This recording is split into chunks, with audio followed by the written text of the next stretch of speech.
Hello everybody, welcome to another video by Liminal Spaces. So this is actually a channel update. Chris normally does these, but he's on a family trip, so he asked me to do it this week. He's texted me a little list of the order to do things in, so I'm going to be referring to this. So first off, sci-fi and fantasy and horror news. Netflix is doing a Narnia show, which should be pretty cool. It's a religious text, but it's a good one. I really enjoyed it. I remember as a kid watching the cartoon, and it just freaked me out. Also, Studio Ghibli has announced its first 4K disc, which is the latest cartoon that they put out. I don't know the name of it. I don't follow Studio Ghibli, but I really respect them. As a young person, I think the first one I saw was probably Nausicaa, Valley of the Wind. I really enjoyed that. That's a very good one, and I feel like with Totoro and all that stuff, Studio Ghibli has really exploded, but they've never released 4Ks. They've got fancy box sets for Blu-rays for all of those cartoons, but they've announced their first 4K cartoons. So I think that's a really good thing, because I'll tell you, if you want to see the difference between Blu-ray and 4K, cartoons are an excellent way to do it. Cartoons look incredible in 4K if you have the right television and the right player and all that stuff. Really, truly incredible. So I thought this was exciting news. It's very cool. Not only for Disney/Ghibli, but also for physical media in general. Okay, so in other news, we also had May the 4th, and that's kind of a Star Wars holiday, right? May the 4th be with you, I guess is the joke. We're not the biggest Star Wars fans here at this channel, but of course we like Star Wars. I mean, it'd be dumb to just not even acknowledge that it exists. We enjoy Star Wars. It's okay.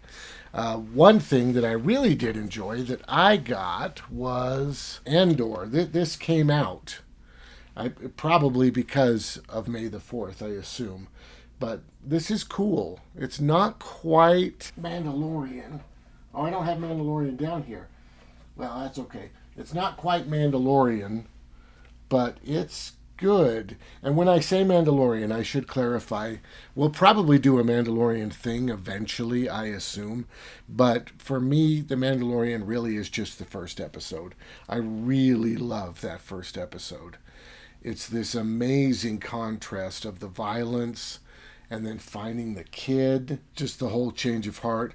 I feel like maybe a couple more episodes. I'll have to rewatch it to really see. But I feel like that core plot is really the key for that show. And I think they kind of lose it when they try to just do episode after episode, of course. But this actually, each episode stands up better than episodes in The Mandalorian, even though I like the overall idea of The Mandalorian better, I guess. But this is really good, and this came out, so that's a little bit of news, I guess. I also got this Planet of the Apes book, so that's cool. It's because I was doing the movie, and then somebody mentioned it in the comments. So I've got the book, and we'll see. It seems cool. It seems reasonable. It's very weird having a channel, because all of a sudden, it's like there's a section in this, what did you watch? And everybody knows what I watched because I already made a video about it. You know what I mean?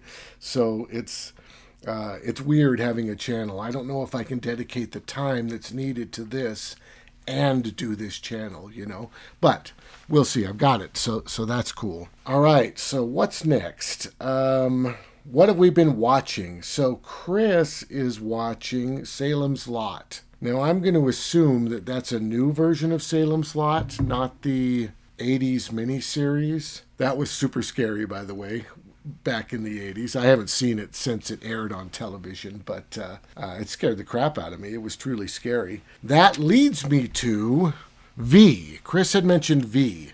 So I do want to talk about V for a tiny second. V was a miniseries that was on television. Now this, and I've got to do some research. I found this at Best Buy, and I haven't bought a DVD forever, right? I bought 4Ks. I buy 4Ks all the time. Every once in a while a Blu-ray, if it's the only way I can do it, like Planet of the Apes, oddly. But then I saw this at Best Buy, and it was $5. And I was like, oh my gosh, I got to pick that up. But I'm beginning to realize that I'm not positive what it is. So the original mini-series, I think, is this. I got this a long time ago, of course. And this is the original miniseries. Now, miniseries started kind of in the late 70s and early 80s on television. I'm sure there are examples before that, but I think when it really became a boom, a rage, is around that time. And I think it started with Rich Man, Poor Man. Dana's parents were a huge fan of this show, so we ended up picking this up for them. So Rich Man, Poor Man, I think, got the ball rolling, and then by the time Roots came out and Shogun, they were just all the rage. The 80s loved miniseries. And V was one of them, and they advertised the heck out of this, and we were all so excited. By we, I mean all the kids, right? All the kids at my school, and it was a big deal. And watching the first year was so good. I mean, it was terrifying. The reveal of the aliens and the traitor, and it's kind of a soap opera. It's like watching Robotech or something, right? It's I think it's made for younger people or for a TV audience, I guess. I don't know how accurate that is today, of course, because I think television's become a lot more sophisticated than it used to be. But it seems like it might be for younger people, but it is really a blast. And then it ended on a cliffhanger, of course, and we had to wait a year for the ending of V. They actually broke it. It had 2 seasons, this miniseries, which is very weird for miniseries.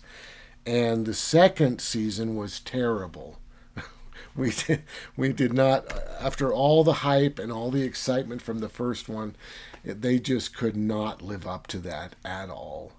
They just made this weird poison and they spread it around, and all the aliens died, I guess is what happened. I didn't love the second half, but man, that first half was so exciting. Oh, I also wanted to show you my t-shirt. So I wear t-shirts, but I wear them under shirts. I don't know about just wearing a t-shirt, but I have a t-shirt that I really love that I think is appropriate for this. This is May the Force Be With You, which I thought was super cute. So that's my t-shirt relevant to this discussion. All right, so next up on the list is I need to give a shout out to Space Forest for his super chat. That was so nice. I do want to touch on this subject just a tiny bit, just because I feel a little bit awkward about it. Of course, money's wonderful.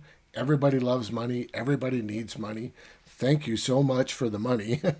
That's super nice. But I do want to say, if you're able to give money, that's wonderful. If you're not able to give money, don't. You're still wonderful. We do this because we love it, and we love that you watch it, So I don't want anybody to feel any weird pressure about these goofy super chats or whatever.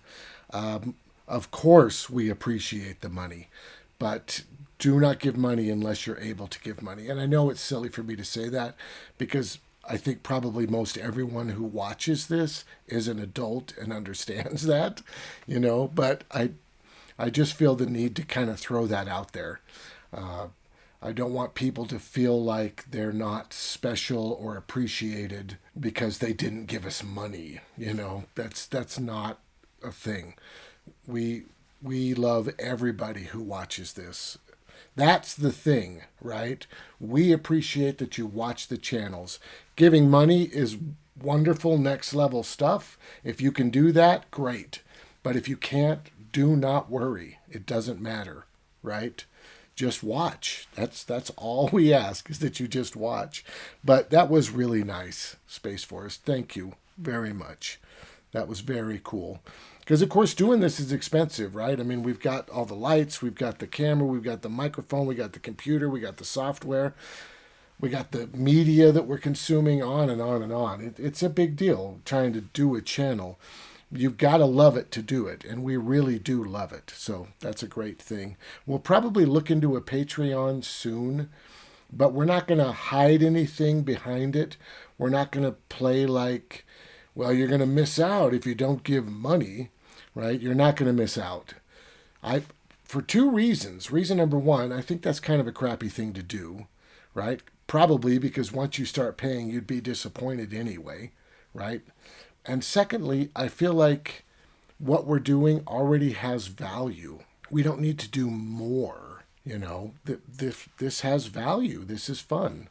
It's fun for me, certainly, and I hope it's fun for you that are watching. So if you're able, of course, that's wonderful. If you're not able, do not do it. But thank you, Space Force. That was very nice. Sorry, I had to go off into that weirdness. What are we doing next week? So, Chris is reading Keith Laumer, Night of Delusions. I think that was a recommendation. And then they're listening to, on the drive, Ursula K. Le Guin's A Wizard of Earthsea. So, that's cool.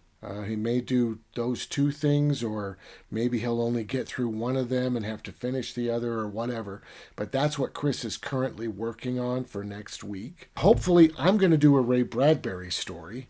I haven't got my book yet. Chris already got his. It's kind of funny.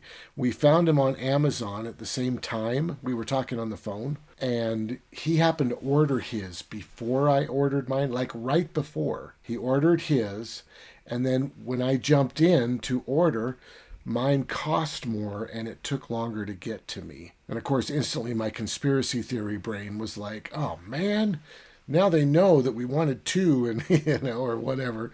But I'm sure the truth probably was where he got it from, they probably only had one. And I had to end up getting it from a different place, probably. So mine's not here yet. But if it gets here, I'm going to read the first story in Dark Carnival, which I always want to call Dark Continent because of the Wall of Voodoo record. Dark Carnival. And I'm hoping that it's either a story that was only published in Dark Carnival, or it's one of the stories that he rewrote for October Country, so we can compare the difference. But even if it's just a story that was ported directly over into another book, it should be totally fun. It's going to be very cool, either because you've never read October Country or you don't remember October Country. You know, it's been a long time, so I think it's going to be super fun, and I was so excited that that book has come out. So hopefully I'll get to do that when the book arrives. And then I'm also going to do, I think, Silent Running. I think that'll be very cool and fun. It's a good film. I do enjoy it. And I think it's one that we really have to talk about. It's really good. So that'll be fun. So that's what we're going to do next week. All right, so on to favorite comment. So I could not pick a favorite comment. I really love the comments. I read them all. I try to respond to every single one. At least give a thumbs up, you know.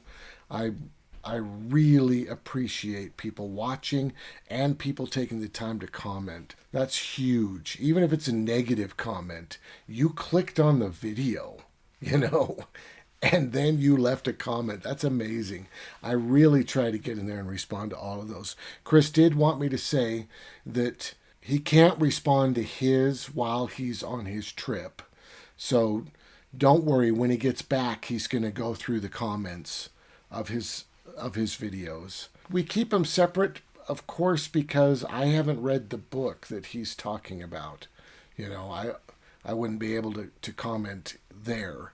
But Chris takes care of that, and I take care of mine, and I love all the comments. I was like, I know what I'll do. I'll just list a bunch. And then I was like, but what about the people that I miss? And I wasn't able to pick one, so I don't have a comment of the week. I love all the comments this week. All right, so that's about it. If you like this, hit the like button. These videos are, so we have a core 4 videos that we like to do in a week. Chris likes to do his initial kind of review of a book, and then he likes to do the deep read of the book. And I like to do a short story and then do a movie.